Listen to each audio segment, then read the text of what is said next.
The sound hopefully will be there now. Oh, God. All right.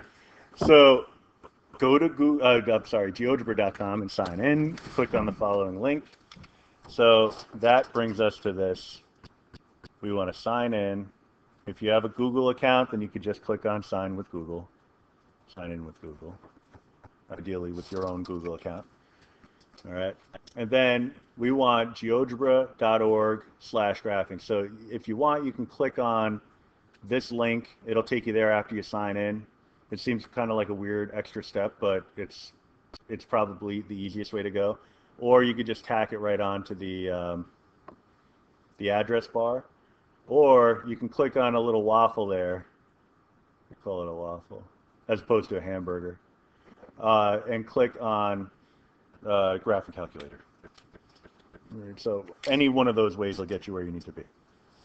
All right, so I don't need this one anymore, so I can X that out so I don't constantly click on it. All right, so I want to put the coordinates in. Each ordered pair represents an X and a Y value. So that's how we're going to handle it. So I'm going to pop this in. Let me just get that over there. And get this over. Come on.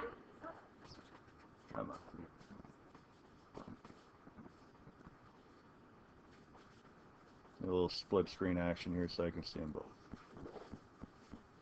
All right, so 0.94. It automatically labels it as A. 2, 82.9.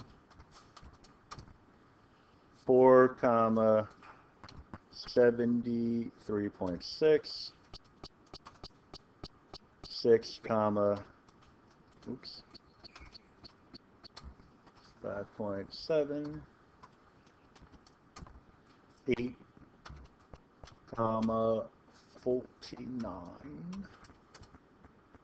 10, 53.3.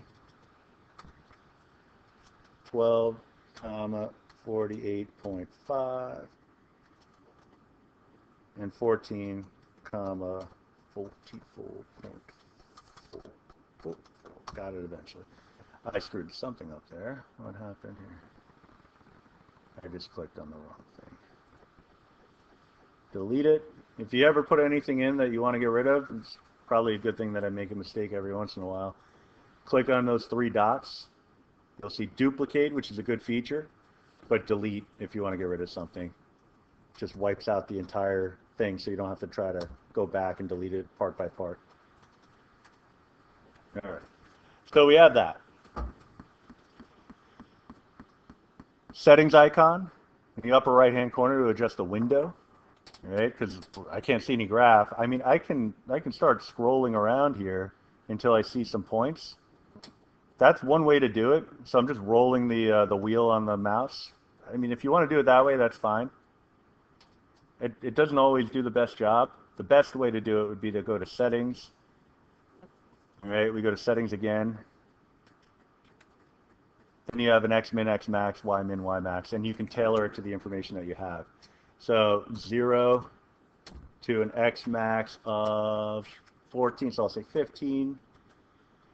A min value, well, temperatures, I'd like to see 0. With a max of the highest number there is 94, so I'll say 100. But in reality, and then you could just exit out. In reality, you just need a window that's going to show you all the points. And if you have that, that's fine. Because even just rolling it out a little bit from where I was just at, if I were to go back in, oh, that's funny. So roll it out a little bit. Yeah, it should have changed it all. Okay, it didn't. But whatever. I was surprised by that. It usually changes it.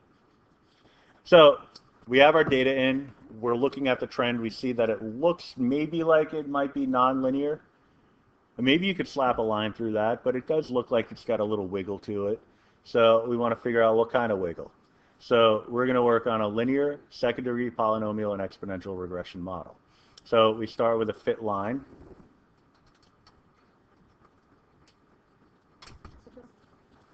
Fit line, open parentheses, and then we type in the array of points. So a squiggly bracket, always a squiggly bracket, and then we type in the points separated by commas. This is like the one time cap locks kind of works for you. So A, comma, B, comma, C, comma, D, comma, E, comma, F, comma, G, comma, H. Is it just H? Okay. And then right arrow to get out of there and hit enter. And it'll fit it to a line. It'll give you the equation of a line, which is wonderful. All right. We also want to find the R squared values associated with these. It's up to you whether you want to do the regression and then the R squared, and then another regression and then an R squared, if you want to just get the regressions out of the way immediately. If you want to do all the regressions in one shot, you can duplicate your calculation, so you don't have to type in all those values again. And we would do then a fit poly, so change line to poly. Oops, I had my cap locks on. Should have turned those off. I have my list of points, and then I want to indicate the degree. So comma, it's a second degree polynomial, so comma 2. And it'll give me the equation of that quadratic. I can duplicate it again, and this time I want exponential, so fit exp, and then it's just a list of points. So I just go back and edit.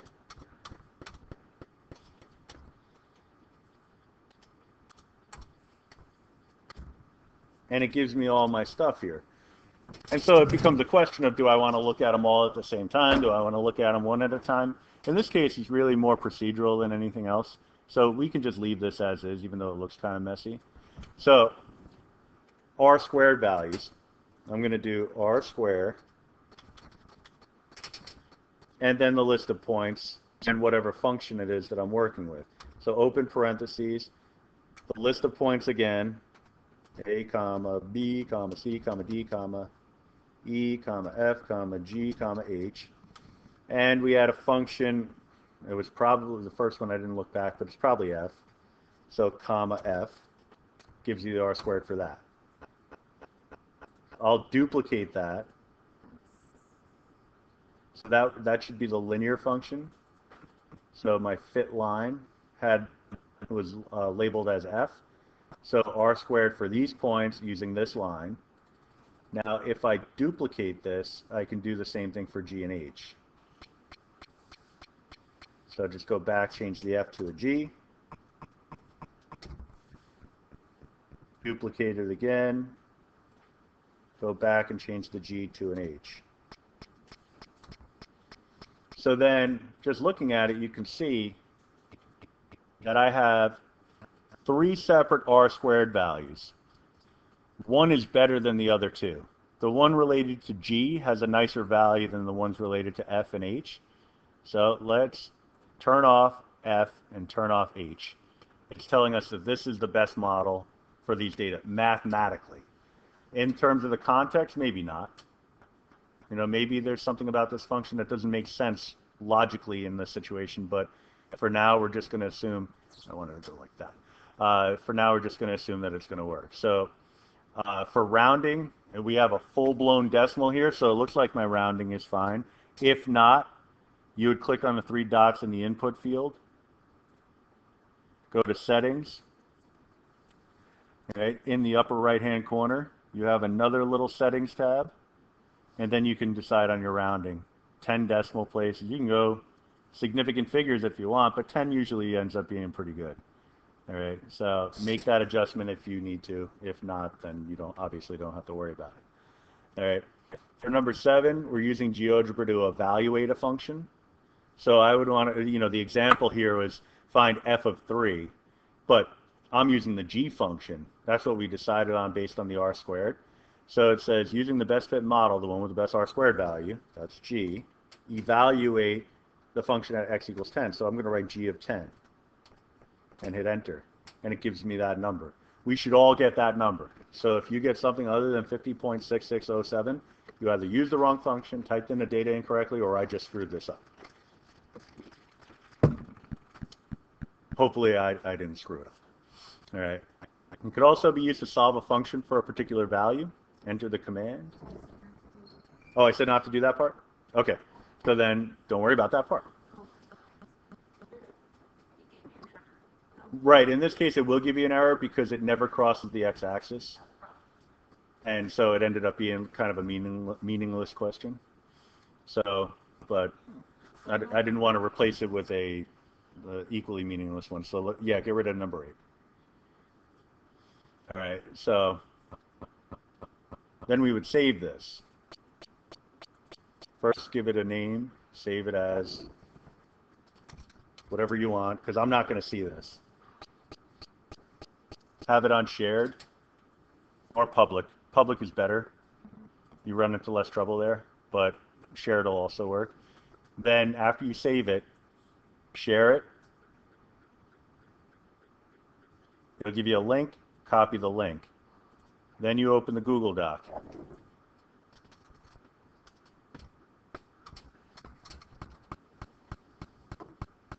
All right, you can make the template yourself, or you could just copy the one that I gave. If you copy the one that I gave, don't try to edit the one that I have posted up, because I didn't give permission for that. What you do is you make a copy of it, change it to whatever you want. You know, in this case, it would be your last name.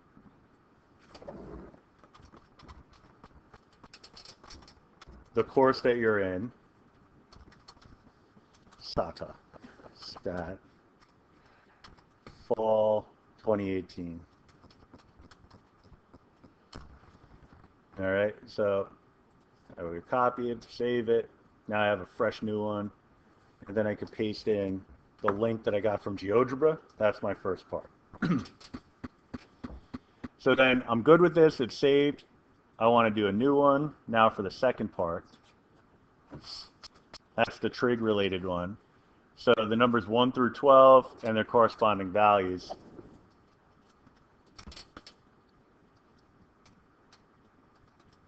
The data entry part is just kind of a necessary evil. There is a spreadsheet variation on this. It's just like I can't figure out a way to make it so that it's user friendly for a class, like to explain how to use it. It ends up with me being like, I think it's in this menu. I'm not sure. Let me just try this, and it just doesn't. It doesn't end up looking very well. So we do it this way, and it sucks. But once you're done with the data entry, you're done with it. With the data entry, everything else works. 6, 72,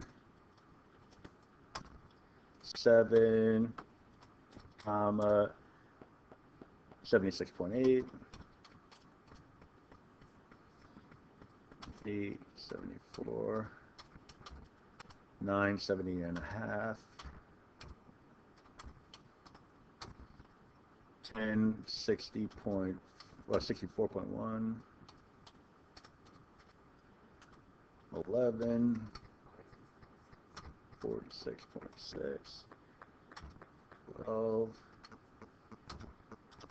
33.4. All right, so my data points are in. Again, you could kind of hunt around, roll that wheel until you see the points if you want. But again, you want to get a good window. Settings. 0, I'll go 0 to 13. Some values that surround what I'm looking at. These are temperatures again, so you know they're all in the 0 to 100 range, so that's fine with me. And so we have a nice looking display there. Definitely, the last one you could have made a case for linear. That's why we tested it. In this case, I mean, that's not linear. You know, and so we're looking at max and min values and things like that. That would only happen if you're dealing with a nonlinear case. So we wanted to do a sinusoidal regression, which is the same as saying a sine reg. Oh, sorry, fit sine. Wrong device. TI-84 is sine reg. A through L. Oh, squiggly brackets. Can't forget the squiggly brackets.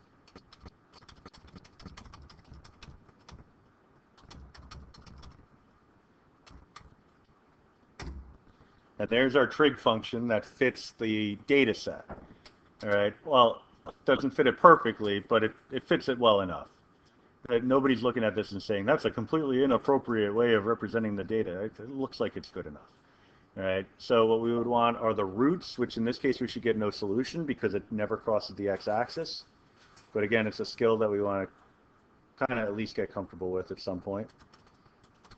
And in all honesty, I may or may not have mentioned this. This is our license not to have to do algebra in this class. So by having the computer do it for us, it's like, okay, now we check the box. We don't have to worry about this anymore. All right. I'll take this as a typo though, because apparently it's root as the function, not roots. So if somebody wants that one and you haven't gotten your 3 yet. All right, so it's the root of function f of x. I want this to go away now so that I can type, yeah, okay, so f. I'll put in the of x. No squigglies, only squigglies for points, for coordinates. Start value, end value, so I'll keep it consistent with my window, 0 to 13. You can do 1 to 12 if you want. It says undefined. Again, not because we screwed anything up, but because the roots are also known as x-intercepts. This oscillates back and forth. It's never going to hit the x-axis. So but we don't expect there to be a meaningful answer. Extremum. When I was doing it on the computer, it gave me the undefined, but it wouldn't let me move forward. So I don't know. I didn't know if I had to get a number or something for the... Oh, really? Okay. So for that, what I would do is delete that calculation, do extremum first, get that answer, and then do the one that'll give you undefined, because then you're done at that point anyway. All right, so extremum, same idea, f of x, comma, min, comma, max in terms of the x values. I'll go 0 to 13, you can go 1 to 12, it's fine. All right, and what it does, again, is it gives us 2 extreme points. It's hard to see because all the other points are there, so if you want, you could turn them all off, you know, sort of make a little room. I definitely missed a couple along the way, but you start to get the idea of what I'm doing here. I just need the J, well, I need all right, so it labeled these 2 points N and O. Extremum, they're talking about the highest and the lowest points in the graph. All right, so this is telling me that the lowest temperature throughout the year would be around 36.5 on average. The highest temperature would be about 77.5 on average for an entire month. All right, all the temperatures throughout a month. These are not like daily highs or anything like that, because obviously in the 7th or 8th month, talking about middle of the summer, you'd expect temperatures, a high temperature to be above 77 degrees, but they're saying, you know, if you incorporate nightly temperatures, daily highs, daily lows, average it all together, this is around about what you'd be looking at. All right, so that's meaningful information. And it also tells us that on average, we're never looking at 0 degrees Celsius. I think these are Celsius. Wait, no, they can't be Celsius. They're Fahrenheit. Which is, I mean, okay. It happens every once and again. Yeah, these are Fahrenheit, definitely. 0 degrees Fahrenheit happens every once and again, but for an entire month to average at 0 degrees, that's 32 degrees below freezing. Freezing 32 degrees, that's when water turns to ice. 32 degrees below that for an entire month, that's state of emergency territory. So that makes sense. All right. So what you do at this point is, again, save it. Whatever you want, because again, I don't get this. You're not sharing this with me. You're sharing the actual link. So within the Google Doc, that's what I mean to say. So save it as whatever you want, then share. It, you know, it takes a half an hour for the link to come up. Copy, put it in your file. Then after that, what you're going to do, again, after you make sure that this is saved, and it is, the title, I mean, it's not really a big deal, but the title within the file should probably be the same as the title of the actual file. After this, I need a citation for your data set.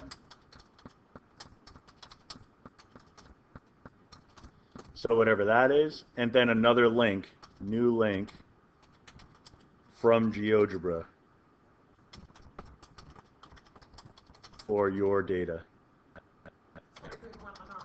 You're doing one on your own also. So you're going to collect data that could be represented in a cycle, kind of like this. So it has some ups and downs, and you're just following this process. You're putting it in. You're coming up with the fit sign, only the fit sign, and then doing the roots and the extremum. I'm not asking you to draw any conclusions or anything like that. That's unit 3. Right now, we're just trying to get the numbers. Once we get the numbers and get comfortable with that, then we'll start talking about what those numbers mean. All right. So once you have this information, then you click share, and you put in my email address. Oh, here I am. Make sure it's set to can edit, and then hit send. All right, and you can submit it before you're done if you want, but at some point I'm going to be like, well, we're at the deadline, so I'm grading what I have there. So if you're worried that I'm going to grade it too early, then hold off on sharing it. But if you want to play it safe and make sure that I actually have the file, so that when it's time to grade it, which will be on Monday at some point, I'll at least have something from you. That's probably not a bad idea. All right, well.